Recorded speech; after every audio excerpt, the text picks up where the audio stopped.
I'm here at the beautiful Bo-Kaap, which is situated on the slopes of Signal Hill, known as the historical center of the Cape Malay culture. Let's find out more about the diversity and also the heritage. Former free slaves and sort of people of color settled here after slavery. And we also here at a very important site, which is the very first mosque in South Africa. That was donated by a woman called Sarah van der Kaap, although she was registered as Sarchi van der Kaap.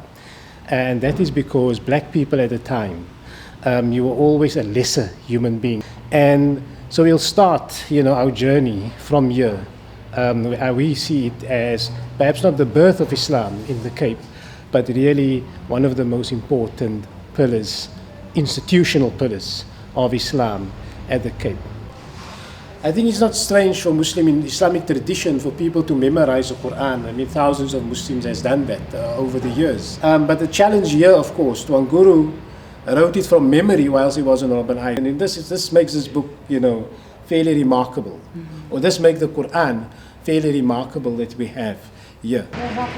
So Bo-Kaap is always known for its colorful houses, the cradle of Islam and so on. And if you look at the architecture of Bo-Kaap, most houses are built in Georgian and old Dutch style homes. So these homes are typically built for poor people and so on. And Bo-Kaap was always somehow, a lot of the houses were dilapidated and so on. But it's only for the last few years, that people then started to beautify their homes and started to painting in various colors. And that literally show you, although there's no historic background or reason for these colorful homes, but it simply show you the kind of creativity of the Bo-Kaap community. People that are involved with heritage look at the exterior of the homes and preserve that. But for us in Bo-Kaap, it's more than that. It's our lifestyle that must be preserved. It's our culture that needs to preserve.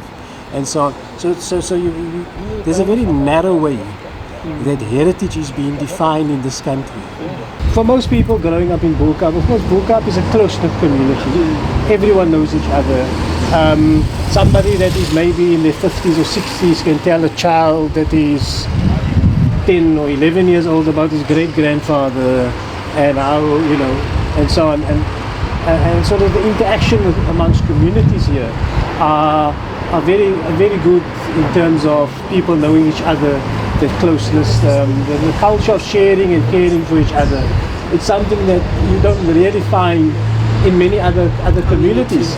And because of the closeness people have, if you look at the importance of the preservation of Bo-Kaap for the next generations and other generations to come, I think the legacy of Islam and the legacy that our forefathers has left behind, if we look back 200 years from now and 300 years, if we look back, I think our forefathers have left a great legacy for us.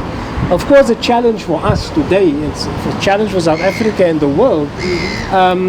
Will the next generation 200 years from now, when they look back, say our forefathers has left a great legacy, and therefore we must be very careful what we do, and the kind of things we. Tourists love the authentic experience that they receive in Bo-Kaap. However, the residents are concerned about gentrification and also losing the heritage. For our City News, I'm Babalwa Quma, Bo-Kaap.